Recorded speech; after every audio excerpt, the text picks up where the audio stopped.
नमस्कार। आमने सामने में आपका स्वागत है। मैं हूं अमन कुमार। आज आमने सामने में खास मेहमान हैं।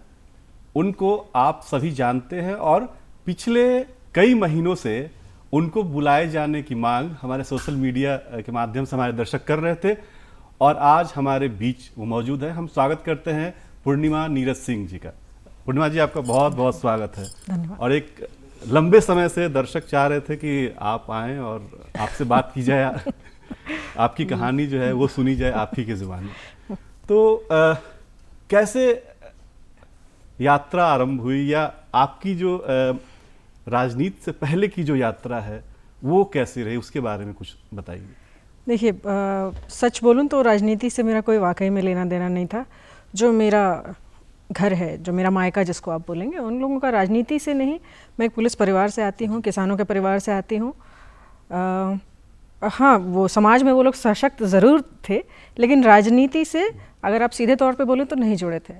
लेकिन विवाह के उपरांत अचानक से परिस्थितियाँ ऐसी बनती हैं कि ऐसे परिवार में आकर जुड़ी जो सिर्फ और सिर्फ राजनीति जानता है, उसके अलावा और कुछ भी नहीं। तो और आप सबको पता ही होगा कि किस एक्चुअली राजनीति मैं नहीं करती थी। मेरे स्वर्गीय पति जो थे वो राजनीति में थे। पहले उनका भी बहुत सीधा साधा व्यक्तित्व था। वो अपना बिजनेस करते थे और अपने काम इंजीनियर थे वो बाय एजुकेशन। परिस्थितिवश उन्हें राजनीति में आना पड़ा। परिवार में कुछ ऐसी परिस्थितियाँ उत्पन्न हुई और राजनीति में आकर उन्होंने बहुत अच्छा काम किया। विशेष करके आप श्रम कानूनों को लेकर बात कर लें जो कोयला क्षेत्र में हैं, या मजदूरों को लेकर वहाँ पे बात कर लें, मैं श्रमिकों को लेकर बात कर लें, उन्होंने बहुत बेहतरीन काम किया बहुत कम समय में। और 2017 में 21 मार्च 2017 को बहुत ही दुखद जो उनकी हत्या कर दी जाती है। उसके बाद परिवार में ये होता है कि हम आगे क्या करेंगे। बहुत दिनों तक हमने सोचा और हमने कहा कि फ़िलहाल अगर हमें सच के, क्योंकि हमारी लड़ाई तो बहुत लंबी है, जब तक हमें न्याय नहीं मिल जाता तब तक तो हम ये करेंगे। और उसके लिए उसी में ये कदम था कि मुझे राजनीति में आना पड़ा। तो मतलब नीरज जी जब थे तो आप कुछ नहीं, उनको हेल्प, राजनीति में कोई हेल्प नहीं करती थी, मतलब घरेलू महिला के रूप में? नहीं, राजनीति में मतलब बातें सारी होती थी। ऐसा मैं जब चुनाव में मैंने कदम रखा तो मैं एक एक व्यक्ति को जानती ज़रूर थी, भले मैं उन्हें चेहरे से ना जानती हूँ, लेकिन क्योंकि वो घर में बातें सबकी करते थे कि ये ऐसे हैं, वो वैसे हैं, इन्होंने ऐसा किया, मैं इनसे मिला। और घर में सबसे सुझाव भी लेते थे कि क्या करना चाहिए परिस्थिति अगर ऐसी है तो। लेकिन अगर आप बोलें कि मैं उन्हें कोई मजबूर करती कि ये काम करना पड़ेगा या नहीं, तो ऐसा कभी नहीं था। ये ऐसे उनके निर्णय अपने होते थे। आपके जो मैं देख रहा था, बायोडाटा देख रहा था, तो उसमें लिखा हुआ था एक जगह कि बहुत शहरों में आप गई, बहुत जगह घूमी फिरी, तो उसका क्या प्रभाव पड़ा आपके पॉलिटिकल कैरियर या निजी जीवन? एक बड़ी अजीब सी चीज़ है कि जब मैं यहाँ आई तो राजनीति में मुझे बोला गया बाहरी और अंदरी। ये मैंने पहली बार झारखंड में सुना है। मैं आपको बताती हूँ कि मेरे जो जड़ें हैं एक तरीके से कह लीजिए तो वो बिहार में हैं। उसके पहले जाऊँ तो राजस्थान में हैं। हम लोगों का जो परिवार है वो सीकर में रहता था। वहाँ से शिफ्ट होकर फिर बहुत साल पहले फिर हम बिहार आए। बिहार से कह लीजिए फिर यूपी। मेरी पैदाइश बनारस की है और चूँकि मेरे दादाजी जो है वो अलग अलग शहरों में पोस्टेड होते थे, वो आईपीएस ऑफिसर थे यूपी कैडर में। तो मैं उन स्कूलों में अलग अलग जगहों पे पढ़ी और पूर्वी उत्तर प्रदेश, पश्चिमी उत्तर प्रदेश और जगहें जाने का मौका मिला। और उसके बाद जब विवाह हुआ तो मैं बिल्कुल झारखंड आ गई। तो मेरे लिए बड़ी विचित्र सी स्थिति थी कि मैं अपने आप को भारतीय समझती थी, क्योंकि मुझे लगता था मैं जहाँ जाऊँ वहाँ अच्छा काम करूँ। तो इसी तरीके से सीखा और इसका प्रभाव ये पड़ा कि कैसी भी परिस्थिति जो सामने आ जाती है, इतने लोगों से आप मिलते हैं। अंग्रेजी में कहा जाता है ना, it's better to walk a mile than to read a book. तो वही रहा कि इतने लोगों से मिले, इतने लोगों को जाना कि आज एक्सपोजर था कि आज परिस्थिति कैसी भी सामने आए रास्ता हम निकाल लेते हैं। शायद इसमें आपका जो शैक्षणिक बैकग्राउंड है उसका भी मुझे लगता है कि योगदान है। देखिए, सबसे बड़ी तो यही बात है कि इतने लोगों से मिली, इतनी जगह गई। उसके बाद मैं कोई बहुत टॉपर नहीं थी स्कूल में।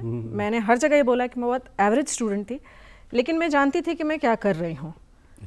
मुझे लगता है मार्क्स से ज़्यादा मुझे इंटरेस्ट था कि जो नॉलेज मैं गेन कर रही हूँ और उस नॉलेज का प्रैक्टिकल एप्लीकेशन क्या होगा, वो मेरे लिए ज़्यादा बेहतर था। मैं 90% ला के अगर किसी से अच्छे से बात नहीं करती तो मेरे लिए ऐसी शिक्षा का या मुझे जो संस्कार दिए गए घर में उसका कोई मतलब नहीं था। हम लोग थे एक अच्छे संभ्रांत परिवार में थे, उसके बावजूद बहुत ज़मीन से जुड़े हुए हर छोटी बात पे अगर हम गलत करते तो हमें डांट पड़ती, ऐसा था। तो उसका प्रैक्टिकल एप्लीकेशन जो था वो बहुत काम आया हमारे। काम और ब्रांड और मार्केटिंग का भी हमको मुझे लगता है कि पढ़ाई का भी फायदा हुआ होगा आपको। जी, एक्चुअली बनना डॉक्टर चाहते थे। अच्छा, मैं यही बोलती हूँ, मैं बहुत सारे बच्चों को जब समझाती हूँ, अभी कई सारे प्रतिभा सम्मान समारोह में गई, कई सारे मैंने यही समझाया कि हम बनना कुछ चाहते हैं, हम बन कुछ जाते हैं। वो ऐसा क्यों होता है? वो मायने ये रखता है कि आप जब when you can't change the circumstances, change your perspective and do the best। सही बात। तो आप हर परिस्थिति तो बदल नहीं सकते, लेकिन परिस्थिति में अपने आप को बदल के आप अपना बेहतर कार्य कर सकते हैं। कई लोग तो शिक्षा भी मेरी वैसी ही हुई। मैं डॉक्टर बनना चाहती थी और उसके बाद जो है वहाँ बहुत सफल नहीं हुई। बीडीएस करने का मौका मिला, लेकिन बीडीएस करने का मन नहीं था, एमबीबीएस करने का मन था। और उस समय आप जाइए तो बड़ी महंगी सीटें हुआ करती थी, लगता था कि ये अब पिताजी के ऊपर ये बोझ क्यों डाला जाए। तो हमने कहा नहीं, अब हम ह्यूमैनिटीज़ पढ़ेंगे, क्योंकि मैंने इंग्लिश में टॉप किया था अपने 11th और 12th में। तो स्कूल में भी हमारे टीचर्स ने बोला कि नहीं, इनको इंग्लिश पढ़ाइए भाई, इनको ऑनर्स कराइए इससे, और मैथ्स कॉम है, देखिए क्या है। तो मैंने वो किया। उसके बाद फिर मैथ्स कॉम मैंने अपना मास्टर्स किया एडवर्टाइजिंग और मार्केटिंग में, पीजी। और उसी वक्त मैंने जो है German, as a German teacher भी मैंने पढ़ाया, पढ़ा भी और पढ़ाया भी। अच्छा, वाह। तो बहुत सारी चीज़ें की, जैसे जैसी परिस्थिति आ गई वैसे वैसे हम करते रह गए। मतलब ये जो एक थिंकर का पढ़ रहा था मैं कहीं एक पंक्ति कि आप लाइफ को प्लान नहीं कर सकते, जिंदगी एक ऐसा चीज़ का प्लान नहीं। तो आप की जो यात्रा अभी तक देख के मुझे या सुन के ही लग रहा है कि बड़ा ही डाइवर्सिटी है उसमें। मैंने कहा ना, if you can't change the circumstance, change the perspective. और डाइवर्सिटी है क्योंकि हम बहुत ज़िद्दी हो जाते हैं, हम कहते हैं नहीं यही होना चाहिए। नहीं, आप छोड़ दीजिए, क्या होगा वो आपके हाथ में नहीं है, लेकिन आप क्या कर सकते हैं, जो आपके सामने है वो आपके हाथ में है। तो लेकिन उसके साथ अब जो देखते हैं कि नीरज जी को मैं जितना जानता हूँ, बहुत कम समय में बहुत लोकप्रिय हो गए थे। और तो एक उनका फैन फॉलोइंग जो था, उनके जो लोग उनके समर्थक थे, उनका एक समझिए उनके आशाओं का बोझ, मैं बोझ ही शब्द का इस्तेमाल करूँ, क्योंकि हर आदमी को लगता है कि जैसे नीरज भैया हमारा करते थे, भाभी भी वैसा करें। इसके अलावा आपके फैमिली की जिम्मेवारी का बोझ, तो राजनीति में उसको कैसे हैंडल कर रही हैं आप? अभी तक तो ऐसी कोई परेशानी नहीं आई। देखिए, प्रेशर बहुत है, और ये जो शब्द वाकई में आपने कहा, मैं कहती नहीं हूँ उसको, लेकिन हाँ, ये एक बोझ जैसा ही लगता है, क्योंकि लोगों के एक्सपेक्टेशंस जिसको बोलते हैं, आकांक्षाएं जो हैं लोगों की, बिल्कुल वैसी ही हैं। और वो ऐसे व्यक्ति थे कि मैं सामने से देखती थी कि रात को 2 बजे अगर फ़ोन आ रहा है तो वो फ़ोन उठा के अकेले गाड़ी उठा के चले जाते थे। हम समझाते भी थे कि देखिए, परिस्थितियाँ सब जगह अच्छी नहीं हैं, अच्छे लोग हर जगह नहीं हैं, बहुत लोग ख़राब हैं, लेकिन ठीक है, अब व्यक्ति अपने हिसाब से सोचता है, उसका जैसा व्यक्तित्व होता है वो वैसा ही सोचता है। इसलिए वो अच्छे थे, इसलिए कभी किसी के बारे में बुरा सोचते नहीं थे, ना सोचते थे कि कभी बुरा होगा।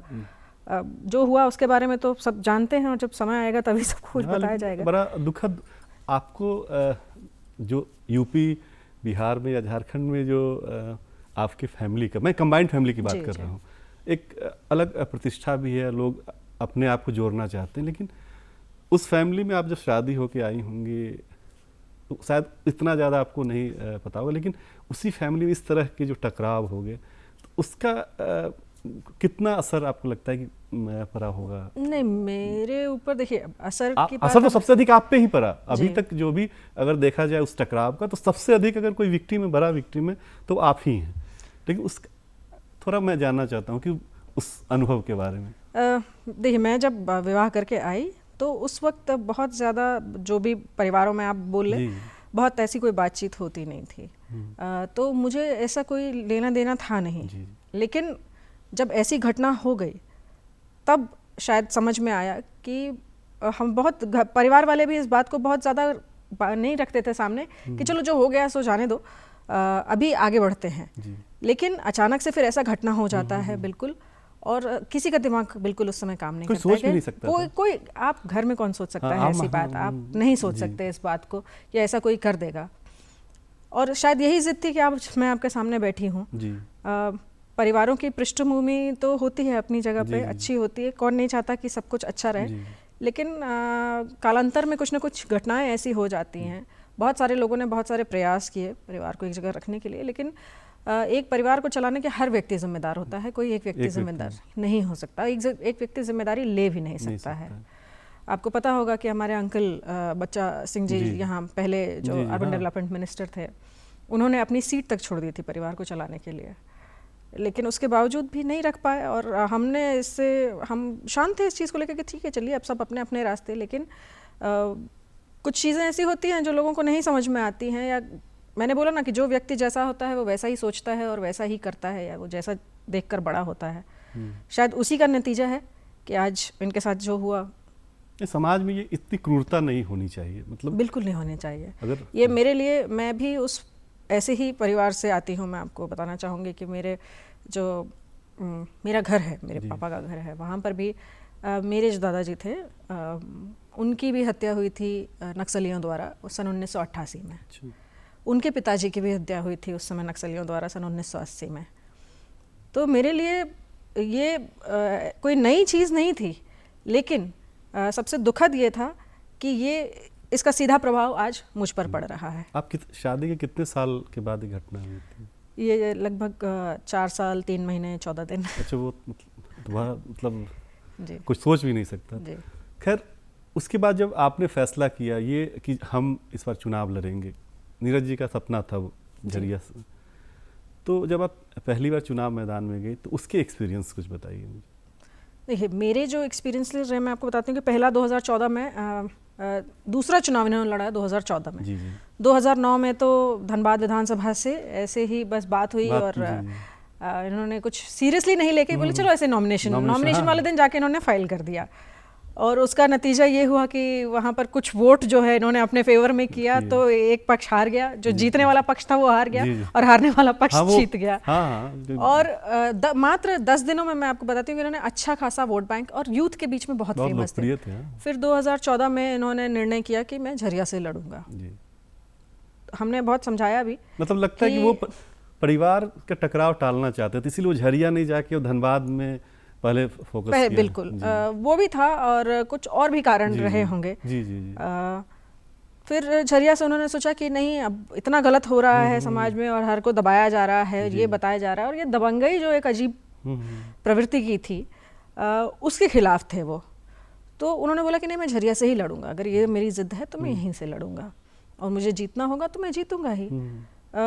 तो 2014 में उन्होंने चुनाव लड़ा, अच्छा खासा वोट पाया उन्होंने जो है, लेकिन ठीक है जीत दूसरे पक्ष की हुई, वहाँ भी कोई समस्या नहीं थी। उसके बाद भी वो लगातार, उसके बाद जो है उनका डिप्टी मेयर, वो पहले डिप्टी मेयर बने 2010 में जब धनबाद नगर निगम फॉर्म हुआ, और उन्होंने लगभग 1 लाख वोटों से वहाँ पे जीत दर्ज की थी। और वो अपने आप में एक ऐतिहासिक था। आज तक, अभी तो दूसरा चुनाव में भी वैसा नहीं हुआ और अभी आगे चुनाव पेंडिंग है। तो वो काफ़ी पॉपुलर थे लोगों के बीच में वहाँ पर, और विशेष करके श्रमिकों के बीच में, हमारे मजदूर भाइयों के बीच में, क्योंकि आपको पता है कि जो कोयले के क्षेत्र में जो है, जो हमारे मजदूर भाई हैं वो 2 तरीके के होते हैं। उसमें एक जो है जो जिनकी संबद्धता जो है सीधे तौर पर जो है कोल इंडिया के साथ है, और एक जो हमारे कॉन्ट्रैक्ट बेसिस पे हैं। पहले तो कॉन्ट्रैक्ट बेसिस पे मजदूरों को रखना ही नहीं था, लेकिन कोयला मंत्रालय ने फिर भी इन्होंने BCCL ने रखवा लिया अपने उस पे।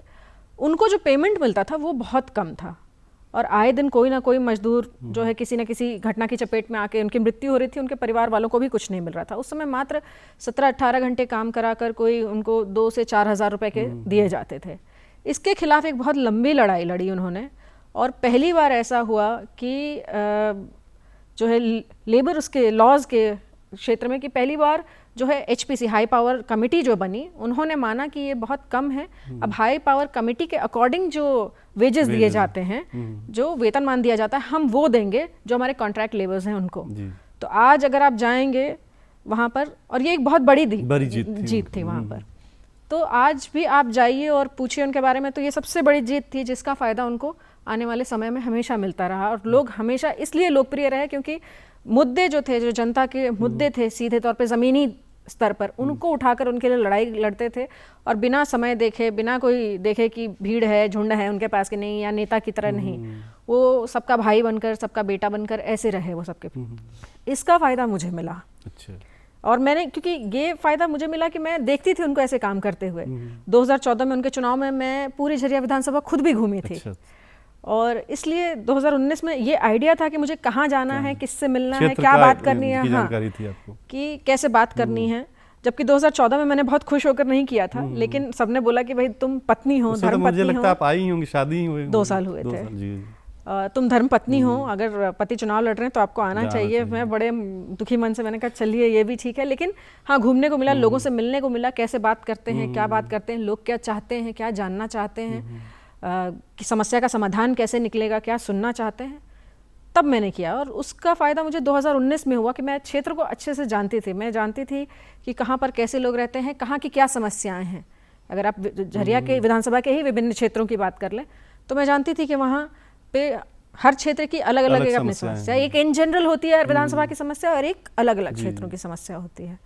तो इसका जिस तरीके से वो थे, जिस तरीके से उनका व्यक्तित्व था, जिस तरीके से लोगों से मिलते थे, वही मेरी सबसे बड़ी ताकत थी, शक्ति थी। तो मतलब अब भी जो है वो रघुकुल की जो बहुरानी से मिलने में हिचक नहीं लोगों को, आके आप आराम से मिलते हैं आपसे, आप समस्या का समाधान करते हैं। अभी भी इनफैक्ट अभी जैसे मैं रांची आ गई हूँ तो मैं मना कर देती हूँ, कोई फ़ोन करता है, मैंने कहा मैं आ जाऊँगी, आप 2 दिन में कॉल बैक कर लीजिएगा, या मैं कॉल बैक कर दूँगी, आप मिलने आ जाइएगा। अच्छा। वो देखिए, मैं, मेरी अपनी परवरिश, हो सकता है कि जो परिवार का यहाँ पे रहा हो वैसा, लेकिन मेरी अपनी परवरिश बहुत वीआईपी, परिवार में रहकर वीआईपी नहीं हुई, तो मुझे अच्छा भी नहीं लगता है वैसा।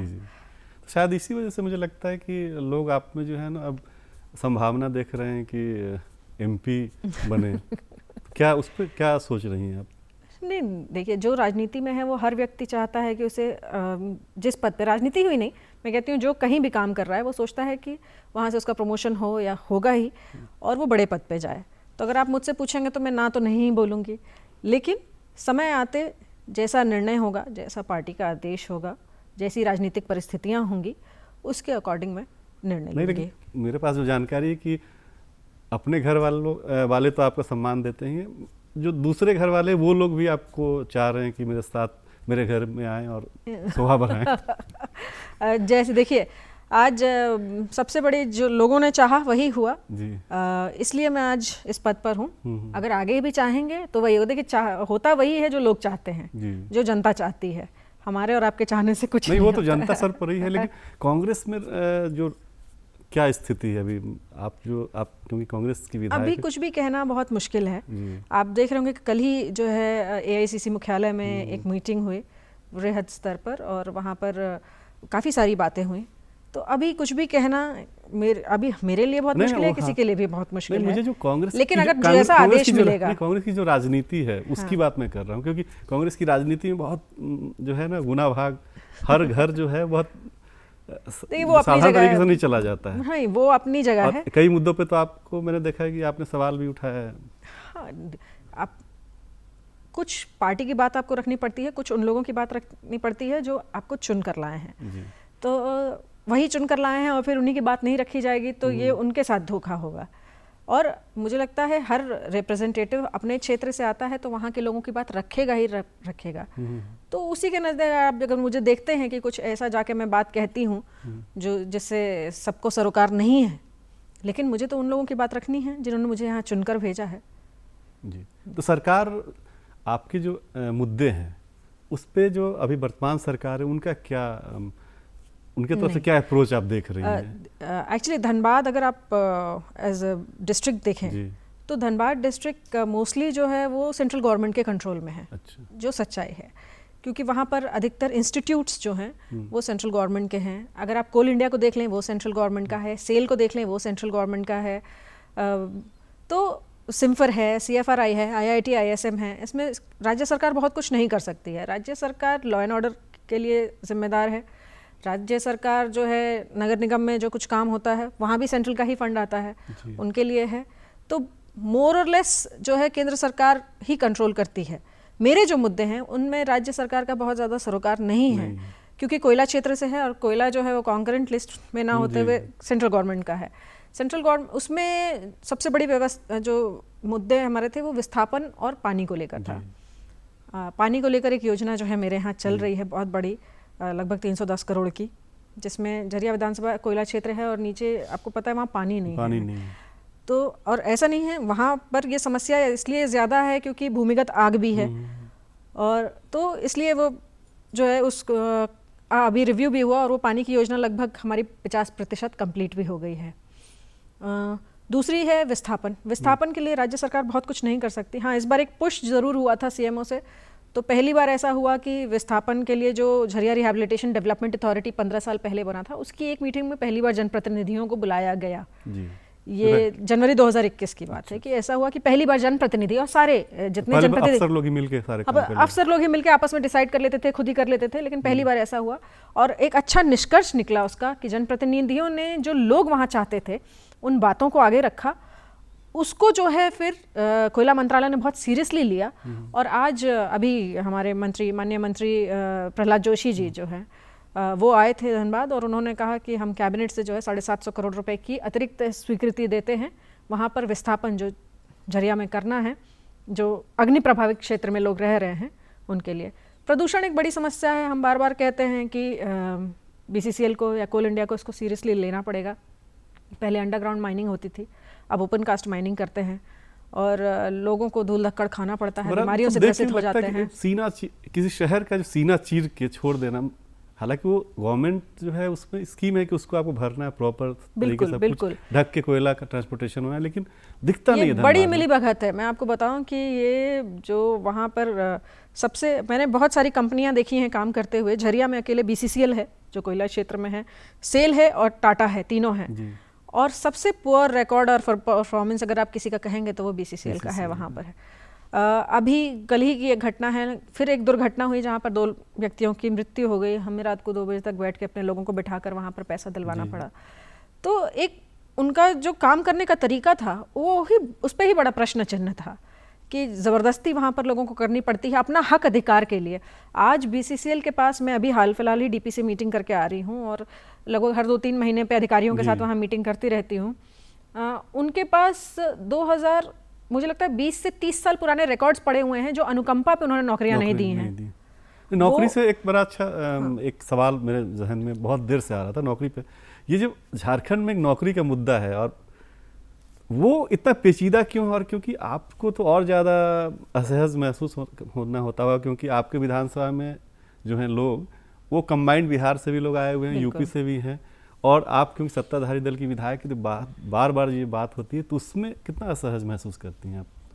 नहीं, असहज महसूस नहीं करती, मैं बिल्कुल अपने खुले तौर पे बात रखती हूँ। एक इसमें कई सारे पक्ष हैं। एक पक्ष ये है कि मैं सरकार में हूँ, मैं सरकार के साथ हूँ। दूसरी बात है कि सरकार के साथ अपने लोगों की बात ज़रूर रखूँगी, वो चाहे भाषा को लेकर रहा हो। मैंने बिल्कुल खुले रूप में विरोध किया और बोला कि मेरे अपने लोगों का उसमें समायोजन होना चाहिए, और उसके बाद हिंदी का किया भी गया, क्योंकि हिंदी जब आपके राज्य की ऑफिशियल लैंग्वेज है तो वहाँ क्यों नहीं होगी। तो इन सब बातों पे दोनों को पहलुओं को देखते हुए मैं अपना पक्ष रखती हूँ कि दोनों पहलुओं का समायोजन हो सके साथ में। थोड़ा सा वहाँ के लोगों के एक्सपेक्टेशंस अलग हैं, इसलिए आपको हमेशा दिखता होगा कि मैं सरकार के भी विरोध में बोल रही हूँ। मैं सरकार के विरोध में नहीं बोल रही हूँ, मैंने बार बार कहा कि अपने लोगों की बात अगर नहीं रखूंगी तो वही लोग तो चुन के लाए हैं, उनके मुद्दों को भी तो कोई सामने लाने वाला होना चाहिए। आखिर तो वो भी यहीं के हुए ना।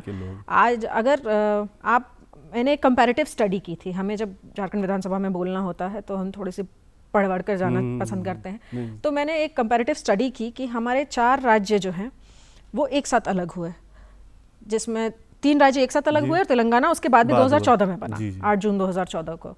तो उत्तराखंड की आप परिस्थिति आज देखिए, छत्तीसगढ़ की परिस्थिति देखिए और आप झारखंड की परिस्थिति देखिए, जबकि इन तीनों स्टेट्स में झारखंड सबसे ज़्यादा समृद्ध है। 40% अगर आप मिनरल्स आपके पास हैं और इनसे आपको अच्छा खासा जो है पैसा और रेवेन्यू और सब कुछ आ सकता है, उसके बावजूद आज झारखंड जो है बहुत गरीब है। तो इसका कारण, उसके बहुत सारे कारण रहे हैं कि देखिए पॉलिटिकल इंस्टेबिलिटी हमेशा रही झारखंड में। ये अच्छी बात है कि 2014 से जो है यहाँ जो भी गवर्नमेंट रहे, इसकी बात नहीं है, लेकिन 2014 से जो भी गवर्नमेंट रहे फुल टर्म रहे। सबसे पहले यहाँ पॉलिटिकल स्टेबिलिटी आएगी, उसके बाद निर्णय में भी गंभीरता आएगी। आज तक किसी भी निर्णय में कोई गंभीरता नहीं रही है। सही बात।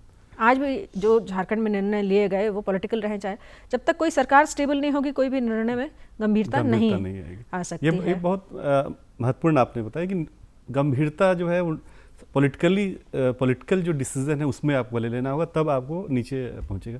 अब कार्यक्रम खत्म करने का वक्त हो रहा है, तो आगे बहुत बातें आपसे की जानी थी, लेकिन एक सवाल आ रहा है जहन में कि पूर्णिमा जी अगले जो उनका अगला जो उनका प्लानिंग, हालांकि पहले बात हो चुकी है हम लोगों की कि ज़िंदगी को आप प्लान नहीं कर सकते, फिर भी क्या आगे की क्या प्लानिंग है, क्या अपने आप को अगले कुछ सालों में क्या देखती हैं आप, कहाँ तक पहुँचना है आपको? देखने के लिए तो राजनीति में तो आप विशेष करके जो है ऐसा कोई अंत नहीं है, लेकिन हो सकता है आप कोयला मंत्रालय में देखें। अच्छा। आप ऐसा उम्मीद कौन नहीं करता है, और हमेशा अच्छा सोचिए। हम हमेशा सोचते हैं कि नंबर 100 में से 100 लाएंगे तब जाके 70, 75, 60 आ पाता है। अच्छा। तो मैं भी तो सोचूंगी कि 100% काम हो, काम भी लेकिन उसी प्रकार से हो, क्योंकि लोगों का बहुत स्नेह है, लोगों का बहुत प्यार है, बहुत सारी आकांक्षाएं हैं, बहुत प्रयास भी हम करते हैं। 10, 20, 25, 30% सफल भी हो जाते हैं उसमें, लेकिन सिर्फ मेरी सफलता मायने नहीं रखती है। मेरी सफलता के साथ साथ जो लोग मुझसे जुड़े हुए हैं उनकी सफलता भी मायने रखती है, तभी मैं वाकई में मैं सफल हूँ। एक दो काम जो आपको लगता है कि करना चाहिए, तुरंत चेंज अगर हम आपको मिले पावर, तुरंत उस काम को आप करना चाहेंगे? झारखंड में अभी तो पॉलिटिकल स्टेबिलिटी है, तो बहुत ज़्यादा कुछ नहीं करना चाहूँगी। नहीं, आपको जैसे आपको अगर मौका मिले कि अगर मुख्यमंत्री आप बन गई, तो एक पहला जो निर्णय आप चाहती हैं कि ये ले लें हम कि इससे महिलाओं की परिस्थिति में सबसे पहले बदलाव, उनके खिलाफ जो अपराध हो रहे हैं जी, उनको लेकर जो है बहुत गंभीर निर्णय होंगे, बहुत ज़्यादा गंभीर निर्णय होंगे, क्योंकि खुद महिला हूँ इसलिए। और अपराध हमेशा ये समझा जाता है कि महिला के साथ सीधे तौर पर अपराध हो तो तभी होता है, अगर किसी पुरुष के साथ होता है तो उसका परिवार सफ़र करता है, तब भी तो एक महिला के साथ मानसिक अपराध हो ही रहा है। तो महिलाओं के साथ चलिए, बहुत बहुत धन्यवाद, और मेरी शुभकामनाएं आपको कि आप एक दिन झारखंड के चीफ मिनिस्टर बने, और यहीं पे फिर हम लोग बात करेंगे। जी, बहुत बहुत धन्यवाद। ये थी पूर्णिमा नीरज सिंह, इनके साथ बहुत बेबाक ढंग से बात हुई। अगले सप्ताह फिर किसी दूसरे शख्सियत के साथ हम चर्चा करेंगे। तब तक के लिए पूरी टीम को आज्ञा दीजिए। नमस्कार।